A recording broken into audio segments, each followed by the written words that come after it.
This is Glass City Humanist, a show about humanism, humanist values, by a humanist. Here is your host, Douglas Berger. I think most people would agree that proposed laws like the SAVE Act would do far more damage to democracy than the tiny number of non-citizens accused of voting.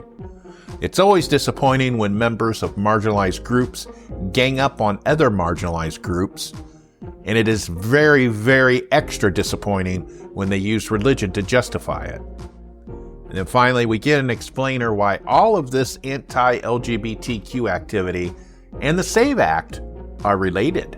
Glass City Humanist is an outreach project of the secular humanists of Western Lake Erie, building community through compassion and reason for a better tomorrow.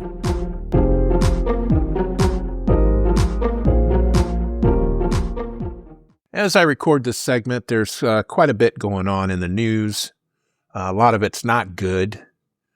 We still are continuing with some kind of war, although they don't call it a war, with Iran. Then we have in the Congress, they are arguing over the SAVE Act and also paying for TSA workers in the airport. And what I wanted to talk about was the SAVE Act. The SAVE Act is a bill that would make it tougher for people to register to vote and also make it tougher for people to vote. And why would it make it tougher? Because it would require more detailed and more documentation in order to prove you are who you are and whether or not you're a citizen.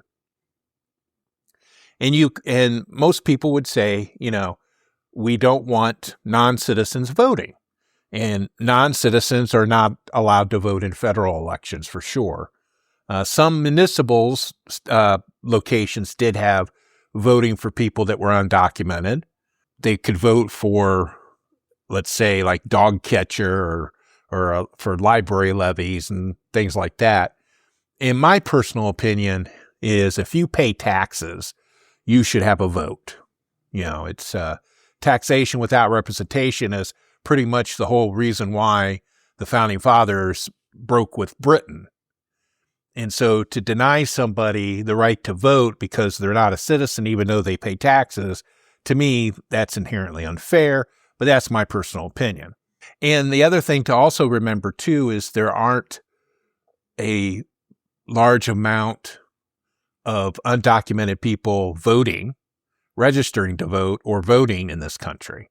The Cato think tank, the Cato organization, did a study for the last 20 years and found maybe 1,500 cases out of billions of votes cast of illegal people that were not eligible to voting. In fact, it is more likely that somebody who would normally be eligible to vote would commit voter fraud, such as voting twice. We've had quite a few cases of some voters voting twice, particularly if they're snowbirds. And snowbirds, those are people that live in the northern latitudes of the country and have a winter home in the southern part of the country. And then they vote in both places. They vote in their main home area and they vote in their winter home area at the same time. They're not supposed to do that. It's illegal. You used to be able to catch them quite easily because many states shared voting registration data. Let's say Ohio would update its voter registration and it would send this data to a third party who got data from other states, and then they would cross-tabulate the data and see who popped up duplicates. But they did away with that because the conservatives in the state didn't trust it and wanted their own thing. But that's another story. So the SAVE Act, what it would require is it would require a photo ID. The other thing, too, is that many states have gone to what's called a real ID. Here in Ohio, we had to do a real ID if we wanted to fly on an airplane, for example. And so we had to have a birth certificate. If we were a married woman, we would have to have our birth certificate and our marriage license to prove that the name that matched our Social Security card but didn't match our birth certificate was still us, so that we could get a real ID. And if you didn't have that, then you had to take your passport to prove citizenship, and then you would get a real ID. Well, you can't use a real ID to vote, to register to vote, or to vote. So you have to do all this again with all this material. And for a lot of people, it is kind of impossible. What it does is it institutes technically a poll tax, which is unconstitutional under the 24th Amendment, because you're not getting this information. If you try to get a copy of your birth certificate or your marriage license, you have to pay money for that. If you want to get a passport, I think it's $160 to get a passport. Now, a lot of people also approve of the need to have a photo ID. Up until recently, within the last 10, 15 years here in Ohio, you didn't need a photo ID. And I'll tell you why. And this is the information that I come from because I work as an elected precinct election official during the elections. I've been doing it the past 2 or 3 years now. And what happens is when somebody comes in to vote, we have what's called a poll book, Poll book. And that is a list of all the registered voters. It has your name, address, date of birth. It doesn't have Social Security numbers because we don't hold on to those, at least on the poll book. And then it also has your signature. Because when you register to vote, you have to sign a paper saying, attest that, hey, I'm a citizen and I live in this area and I want to vote. So when you come in to vote, and this happens whether you show a photo ID or not, even though here in Ohio you are required to show a photo ID now, we check you in, we look up your information, see if you're eligible. If you're eligible to vote, we have you sign the poll book. Now, when I first started voting after I turned 18 was before it went all digital. And the poll book was a physical printed paper book with everybody's names on them and a copy of your signature. And you would sign the book. And then the poll worker, which would be me, would look at the signature that you signed with the signature that we had on file to see if they matched. And if they match, then you are who you are, you get to vote. Now, some people think that you have to have a photo. Well, the argument they make is that you're not vetted. Anybody can vote as you.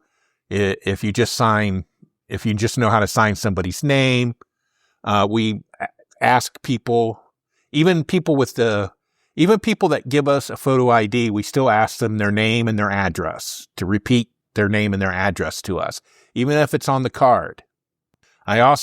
Me personally, I look at the signature that's on the back of the license or the ID, state ID card or whatever ID card. I look for a signature, and then they sign the poll book. That's how it works.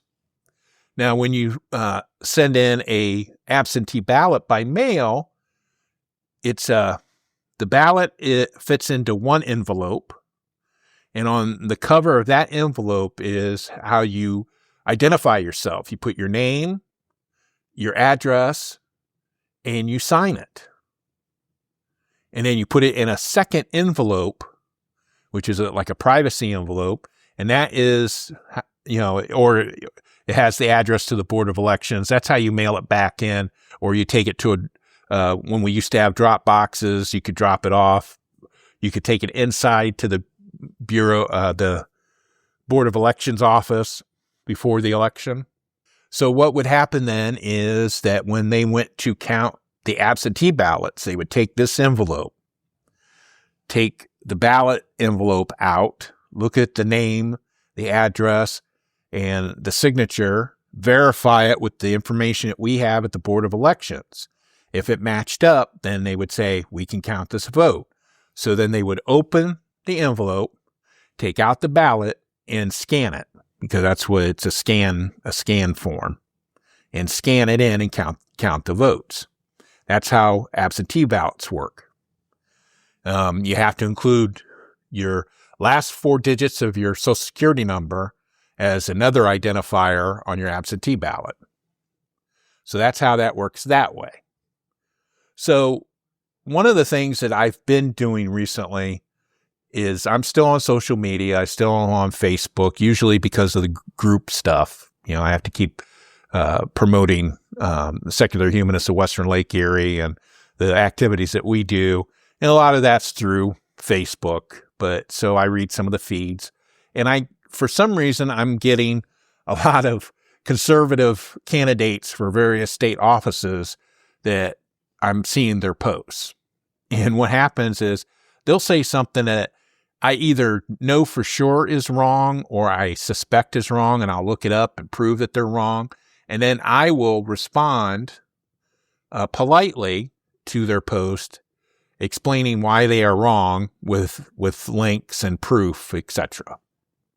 And I do that respectfully and nicely. It would be easy to call them a name, call them a butthead or something and do that. But I don't normally do that. And it's not for that candidate, because I know that candidate's not going to change their mind, but it's for the people that read the comments to that candidate. Maybe it might change somebody's mind.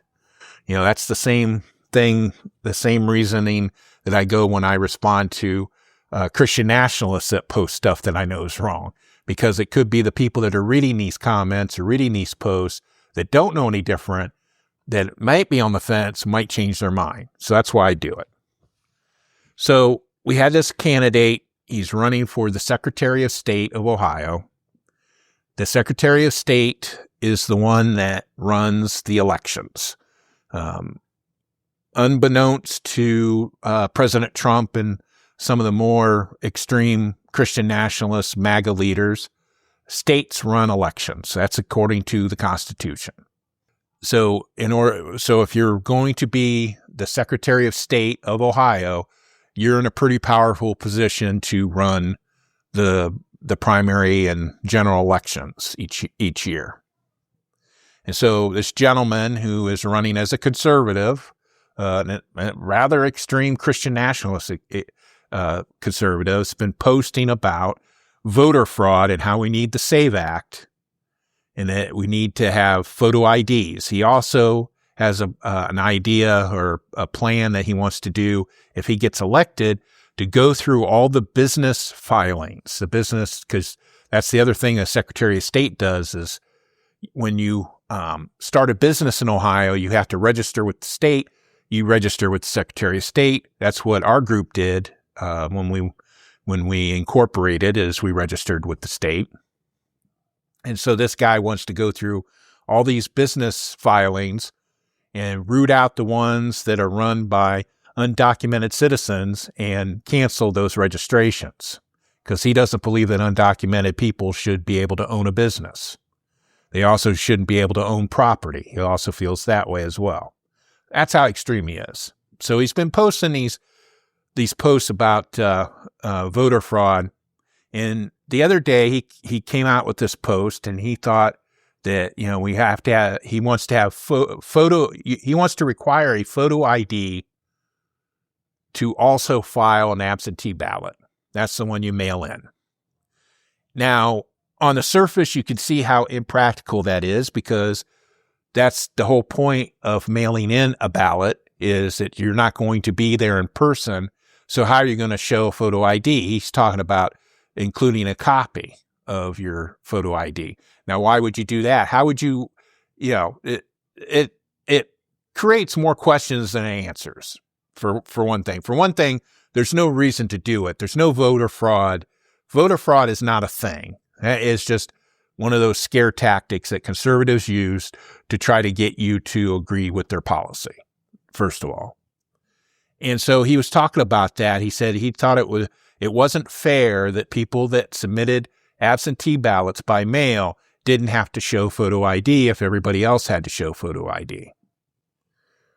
And so I explained how the voting process worked, because obviously he did not understand how it worked. And I explained that people come in, they vet the absentee ballots with the signatures just like we do on election day. And he made the comment then, the return comment, that poll workers are not handwriting experts. So basically he's saying that that is not a good way to vet somebody, is by signature. Actually, it's pretty good, because you can tell if the signatures are similar. They're not going to be exactly the same, obviously. And then he went on to talk about how he didn't like signing the current poll books because he writes left-handed, and he said that the tablet to sign on wasn't made for his type, for left-handedness. Well, what people sign when they come to a polling location in Ohio is they sign an iPad tablet. And so it is not biased towards any particular handedness. It's not left-hand biased. It's not right-hand biased. It's just a tablet. It's like people that go to a doctor's office and they check you in and they want you to sign that little block with the pen to put your signature to agree to treatment. That's similar to what we use, but we don't use a pen. You can use your finger. We have a stylus you can use. People, I do it. When I vote early, so I have to do the poll book. I have to sign the poll book. And my signature when I sign a poll book is very similar to how I signed my voter registration. And that is a form. So you're in most cases, you're signing a paper form. And so, yes, I'm not a handwriting expert, but you can tell if something's way off. And so I pointed that out. I said, no, we are not handwriting experts. But the other thing to remember too is on election day at the polling place, at least, and that's here in Ohio, it might be different where you're at, we have bipartisan check-in tables. That means that at each place that somebody checks in, you have a Democrat or a Republican, or you might have an independent, non-party person, and another party person. Not very often, but sometimes. And so when somebody's checking in, everybody at the table is watching this person check in. So if I'm checking in somebody and their signature, and we see the signature, my partner might say, hey, wait a minute, hold on, that doesn't look right. And then we can call over the location manager too. And if you're a voter and you think somebody shouldn't be voting, you can also challenge them. You can go to a precinct election official and challenge a voter. So it's not like people coming off the street saying, hey, I'm voting. You know, that's how these conservatives want to classify this, that people just run of the mill coming off the street. And so the other point that I wanted to make to him was about this thing about photo ID. I agree that I am not a handwriting expert, but I'm also not a photo expert either. I said, how do I know that the photo that you're showing me on your ID is actually you, or that it's actually your ID? Because IDs can be faked. You know, it's not as easy as it used to be, but if you're just using it to vote, it doesn't have to be very sophisticated. What we use is the barcode on the back of the license. That can be faked. And that brings up the data. So you could steal somebody's ID that you know is a voter and put your picture on it and not be that person. But you know how I could probably catch you is because your signature won't be like that person unless you have their exact signature and you practiced it. And even if that's the case, it is not a big deal. It really isn't. Yes, it's a crime and it should be prosecuted if it's caught, but it's just one person. In order for something like that to have a fake person with a fake signature to vote, you have to have a lot of people do it in order to affect an election. Like you would have to have literally thousands of people do that. And on the scale of criminality, that is so far down the list, it's not even funny. That's why the instances of voter fraud are so minuscule. The biggest voter fraud that used to exist was ballot stuffing back before the 1970s and into the 1970s, when you used to do the paper ballot. And you might want to check this out. President Jimmy Carter, when he was running for office in Georgia, he was running for, I think it might have been the state house or state senate. He ran into this where there was one polling location in this town where they stuffed the ballot box, and he had to go to court in order to get the votes thrown out. And so the SAVE Act is nothing more than an attempt to suppress voting. And they're trying to suppress voting by targeting people who don't have the proper documentation, even citizens who don't have the proper documentation, who can't afford to get the proper documentation, by using that poll tax. And so they're trying to slice away enough voters in order to affect elections. See, that's the way that they do it, by having thousands of people be sliced away who can't vote or who decide not to vote because it's too troublesome to get the proper documentation to register, that they don't vote.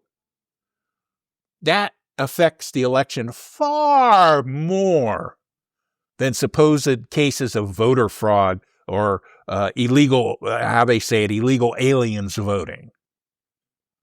This SAVE Act would do far more damage to our democracy than 1,500 undocumented people voting, if that's the number that they come up with. And so that was just very interesting that I had to explain how voting works to somebody who wanted to run elections in Ohio. And so that tells you something. That tells you what we're dealing with in the upcoming election.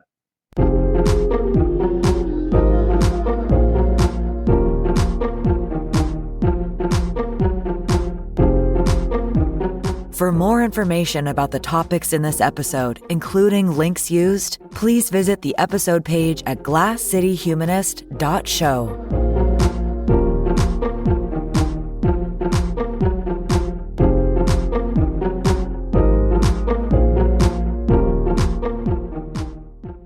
I know it sounds like a broken record, but when you live in a state that is run by Christian nationalist conservatives, this comes up pretty much every legislative session.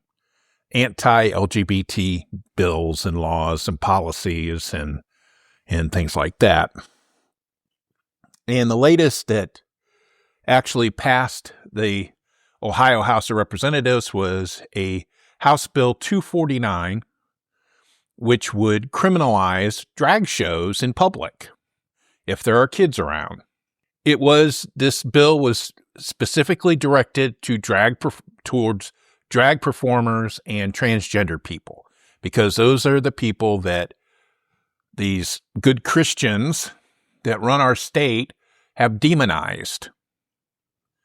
And so House Bill 249 had a lot of opposition to it, but it still passed it. In fact, it passed out of committee.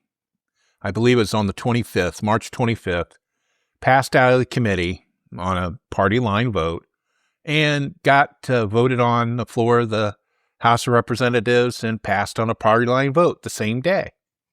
See how quickly they can move on legislation when it deals with the cultural war type stuff that doesn't apply to anybody else. It doesn't make groceries cheaper. It doesn't reduce the price of gas or anything like that. They're able to work pretty quickly.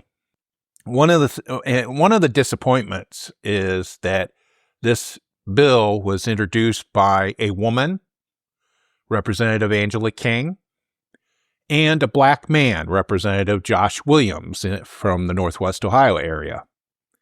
And so it was very disappointing that members of two marginalized groups would introduce a bill that would criminalize the actions or the free expression actions of another marginalized group.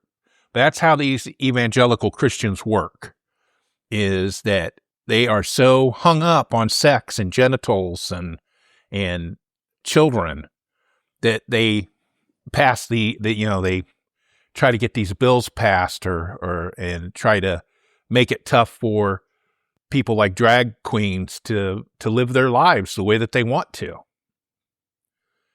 And because there's already laws against obscenity, there's already laws against public nudity, and there's also laws against having obscene material in front of children. And so we don't need a separate law directed at drag performers. And so this is not a new bill. It is actually a redo of a bill that was previously introduced last legislative session. And back then it was House Bill 245. And this one, and it has a history to it. It was, again, introduced by Representatives Angela King and Josh Williams. And it was premeditated. They brought it up because of a supposed incident that happened at a Pride Festival in Salina in Mercer County. Very red area, very Trump-supporting area, but they had enough people, enough LGBT people in the area to have what they call a small-town pride festival. And supposedly there was a video that made the rounds, the outrage rounds on social media of a drag performer performing in front of children. And children were giving the performer dollar bills, tips, giving them tips. And supposedly this happened at the park, the Salina City Park, where this Pride Festival was going on. And there was also supposedly vendors that were selling novelty items in the shape of male genitalia. And these evangelical Christians were just aghast by that. So much so that this minister put up this video, which may or may not have been from that thing. And this happened, supposedly this incident happened in 2022. So then in 2023, they attempted to get this small town Pride Festival canceled because of it, and went to the city of Salina to complain, and the city would not cancel their permit to have their 2023 event. And the reason that they gave for not taking away their permit was that they didn't want to get tied up in a First Amendment federal case about it if they got sued. So that's why the evangelicals then talked to Angela King, and she introduced this bill to ban drag performance in public so that then the city could ban the small town pride and not worry about a lawsuit. What I wanted to do is I wanted to play a clip of the way it works in Ohio is the legislators that introduce the bill, when it gets to a committee, the first hearing, they introduce the bill to the members of the committee. So they stand at the podium and talk about their bill. And so Angela King and Josh Williams both spoke in this committee. It was at the time in this session, it was called the Criminal Justice Committee. I believe that's what the name of it was. It's since been renamed to just Judiciary. And Josh Williams was the co-chair of the committee. And I believe Angela King was a member of the committee. What I want to do is I want to play a video clip of Angela King giving her proponent testimony, introductory testimony for this bill. And I want you to note when she starts talking about that incident in the park. And I need to point out that she was not in attendance at the time. She did not actually view this supposed incident that happened. Okay? And then we'll come back and we'll talk about it. To those who believe that this is a solution in search of a problem, we've seen obscene performances taking place where minors are present here in Ohio.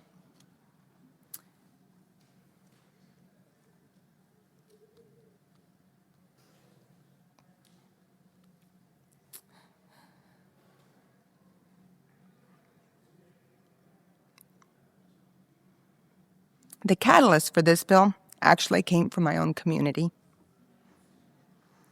I was appalled to watch a video of a family-friendly event held in our city park, where adults were dancing provocatively for children, who were then rewarded with cash handed to them by young children. One of the performers, dressed in a skimpy thong leotard, twerked and gyrated on the concrete. This same adult, then seated on the ground with his legs spread open, raised towards the sky, gave a view of his crotch area for all to see, including small children. Adult novelty sales were also available at this year's event, including giant pillows and stress balls in the shape of male genitalia. All of this was fully available to the children attending this family-friendly event.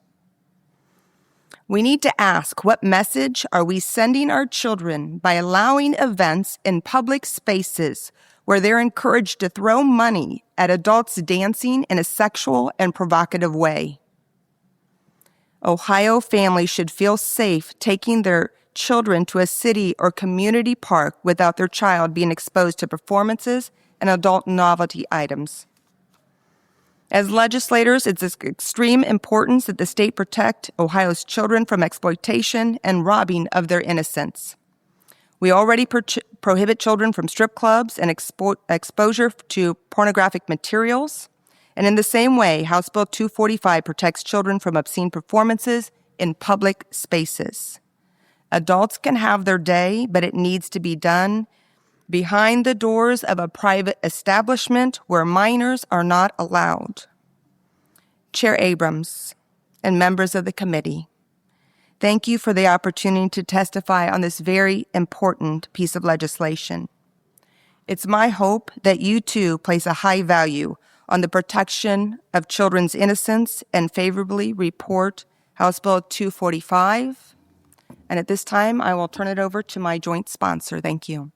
So yes, Representative King was near tears as she's talking about children being exposed to obscenity, the obscene twerking of a drag performer. And that's the other thing I want to note too, is they're trying to update the obscenity law in the state.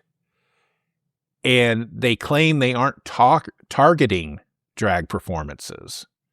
But yet when they talk about drag performances, they only talk about them being automatically obscene. They believe that they're obscene on the face of it, rather than going through a due process and examining what they're doing. You know, is there nudity involved? Is there genitalia hanging out or anything like that? They don't do that. And so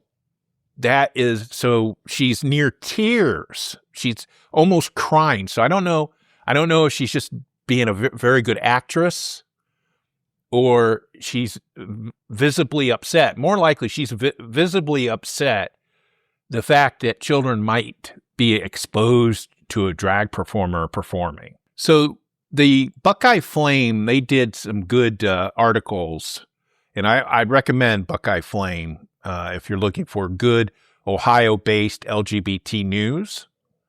And they did a story about the current bill that 249 that just passed, And they did an article about it, but talking about the history of it. And I wanted to read this part in the article about it. And it talks about that video. And it says this mayor, the mayor of Salina, had written a letter to support House Bill 249. And in that letter, the mayor, Jeffrey Hazel, mentions this viral video, supposed viral video.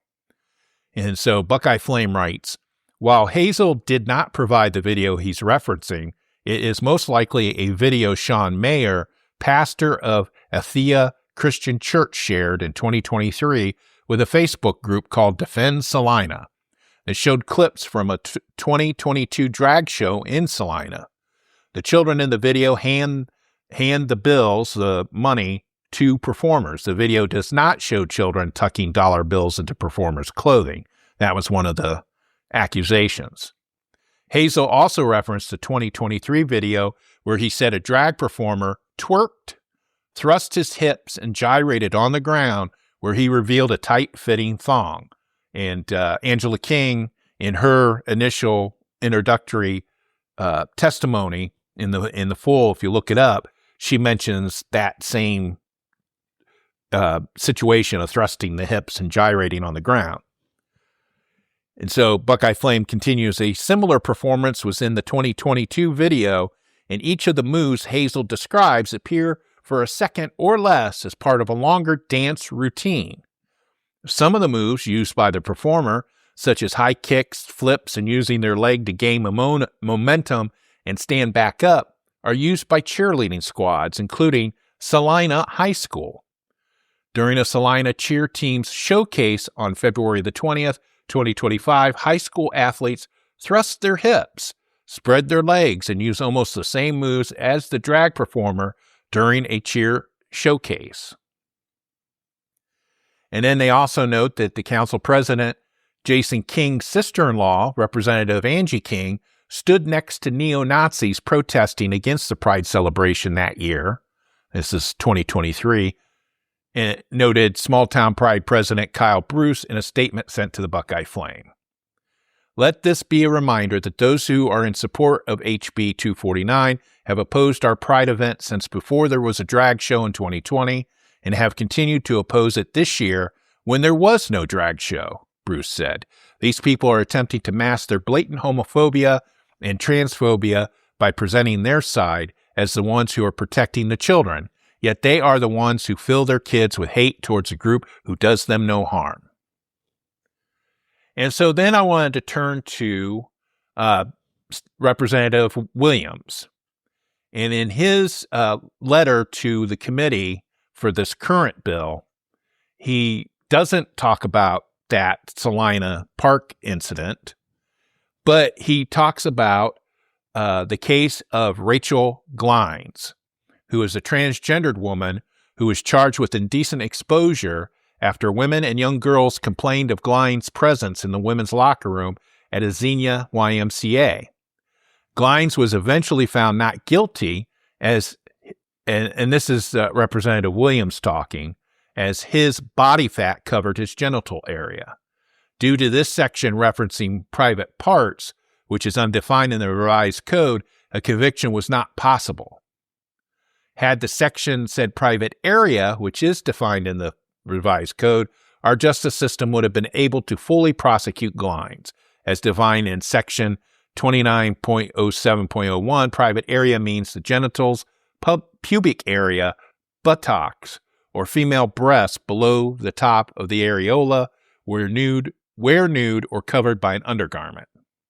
And then again, when he's talking about drag performances, he's already automatically assuming that they're obscene, because in his next paragraph he writes, another goal of this legislation is to update the weak and outdated obscenity laws in our state, last updated in 2004. These laws were targeted at individuals who produced, published, advertised, and exhibited obscene content and performances to juveniles. While these activities were rightly criminalized, the criminal code does not address an increasingly common form of obscenity, those who willfully engage in an obscene performance in front of a child. House Bill 249 seeks to close the gap in our obscenity laws and ensure that children are not exposed to obscene content. And the problem is with Williams' characterization is that obscenity can only be defined through a criminal court case. And what Representative Williams forgets is that it requires due process to determine what is obscene and what is not obscene. He believes he knows what's obscene when he says that it's a common form of obscenity, those who willfully engage in obscene performance in front of a child. It has to go through a court system, which means that law enforcement has to get involved. There has to be a summons, and then you go to court. And then the state has to prove that your activity was obscene. And there is a particular way of going about doing that. So it's not obscene just because it exists. And that is the problem with this bill, is it's going to criminalize drag performers for simply existing.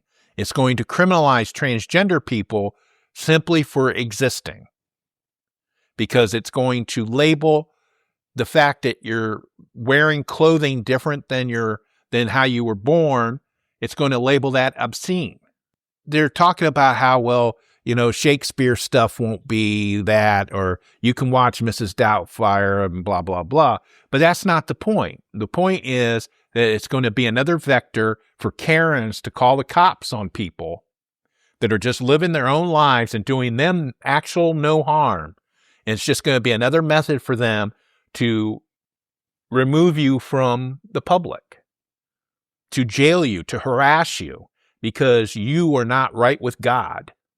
And Representative Williams is a black man who has been in a marginalized group since birth, and he signs on to this stuff. It's just disappointing. It's disappointing that Angie King is signing on to this stuff. I expect this stuff from a Christian white man, a rich white man who doesn't give a rat's behind about anything.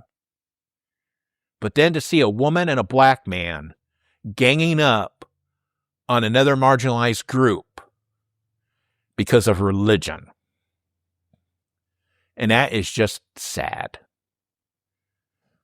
So I just wanted to make you aware about this.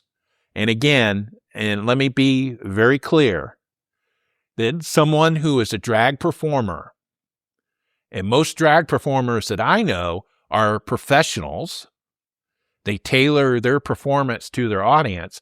They are not going to perform an obscene, they're not going to have an obscene performance in front of a child. However that's defined. They're not going to take off all their clothes. They're not going to have kids putting money in a G-string or anything like that. Because that was, that's the other claim. And again, I'm very disappointed in Representative Williams. I really am.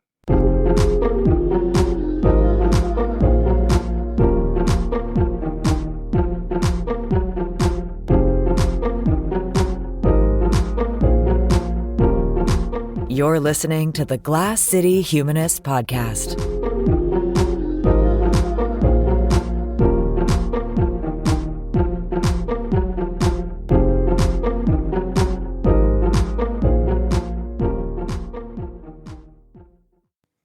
I wanted to wrap up this episode with I want to share a clip that I found on Facebook. I follow this website called Yesterqueers, I think is what it's called.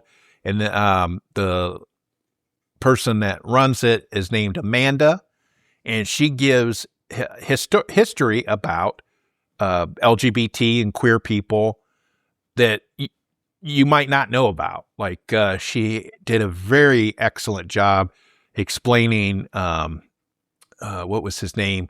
Count von Steuben, I think was his name. He was the guy that rescued Washington's army at Valley Forge by teaching them drill, Prussian military tactics and things like that. And he had, supposedly there was a story going around that he had been drummed out of the Prussian army because he liked young men. There was a rumor going around that he liked young men. So she unpacks all that kind of history stuff. And so the other day, video came up in my feed, and I want to play the clip for you, where she's talking about why it is a problem for you to support J.K. Rowling and the upcoming new Harry Potter series on HBO Max. And so she tries to connect that with overturning Roe v. Wade and the SAVE Act, which I talked about earlier in the episode. And so this is Amanda from Yesterqueers. And again, I recommend you check out that site because it's excellent history. It's good stuff to know. I want to talk about Harry Potter. Actually, that's not true. I don't want to talk about Harry Potter at all. But the IOC banning trans women and intersex athletes, the Ohio drag ban, the Missouri drag legislation, the 500 other anti-LGBTQ plus bills currently working their way through state houses, the overturning of Roe v. Wade, and the SAVE Act are all connected. So yeah, I want to talk about the real-life consequences of supporting any new Harry Potter projects.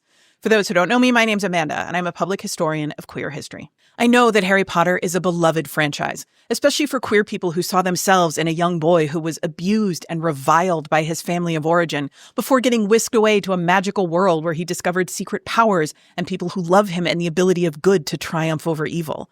I understand the emotional connection that fans have to this world and to these characters. But this world was created by a poison pen because J.K. Rowling uses the wealth and influence that she gained writing the Harry Potter series to endanger trans people. And every time someone goes to the Wizarding World at Universal or buys one of the video games or shares a trailer that keeps the franchise relevant and trending, J.K. Rowling makes more money. Money that she uses to fund anti-trans hate groups. We cannot separate art from artist when it comes to J.K. Rowling because she is still alive and actively causing harm. Harm to which we contribute every time we support her work. People should be boycotting J.K. Rowling and Harry Potter in the same way that we boycott Chick-fil-A or Target or any other individual or corporation who uses their considerable influence and cash to support reprehensible positions. But maybe the fact that Harry Potter's popularity is actively making trans people's lives worse is not a good enough reason for you to give up new iterations of your favorite comfort franchise. I think that's messed up, but I'm going to leave that alone for right now because it's not just about what J.K. Rowling does with her money. When we continue to support Rowling and other similarly repugnant people and organizations, two things happen. The first, as I said, is that our hard-earned dollars directly contribute to the destruction of marginalized groups. But the second thing is that people in power learn that transphobia, homophobia, racism, misogyny, whatever, are not deal breakers for most people, and so they lean in. And that is how we inadvertently contribute to shifting what's called the Overton window. The Overton window isn't a perfect model, but it works for the purposes of this conversation. The basic idea is that political ideology exists on a spectrum and that the sweet spot for policy and legislation is in the middle because the average voter is turned off by extremism. Well, if your party wants to do things that are extreme and unpopular, like, say, outlaw abortion, you have to shift that window until the thing you want to do seems like the moderate and reasonable choice. We see this with things like prohibition, where the country went from laughing at the idea of banning alcohol to the 18th Amendment passing with a 68% supermajority in the House and a 76% majority in the Senate. Christian groups turned alcohol consumption into a battle for American morals and the health of American families and shifted the Overton window until most reasonable people thought that banning alcohol was the right thing to do. Do you see where this is going? Trans people and drag queens are an easy target because they are a very small but highly visible group. But every time a state passes another drag ban or another athletic league demands genetic testing for women and not for men, we are shifting the Overton window. It is infuriating that transphobes talk about how much they care about the freedom and safety of women and girls, while actively working to create a world in which we are less safe and our lives are more controlled by restrictive and discriminatory legislation. They're coming for drag queens and trans people, especially trans women, first. But if history is any guide, they won't stop there. Because most of what they're trying to do has already been done to Black women, to Indigenous women, to Latina women, to other women of the global majority, and to queer women. You should care about what's happening to trans people and to drag queens because they are human beings who deserve to live peaceful and dignified lives. But if you can't manage that, you should at least care because you're next. Please do not fund your own marginalization by continuing to give your money and attention to that absolutely unapologetic transphobe. That's it for today. Thank you for listening.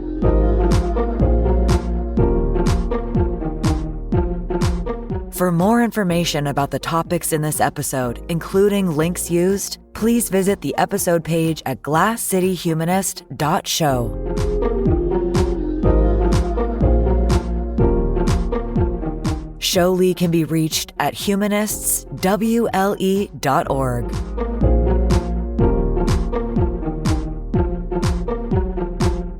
Glass City Humanist is hosted, written, and produced by Douglas Berger, and he's solely responsible for the content.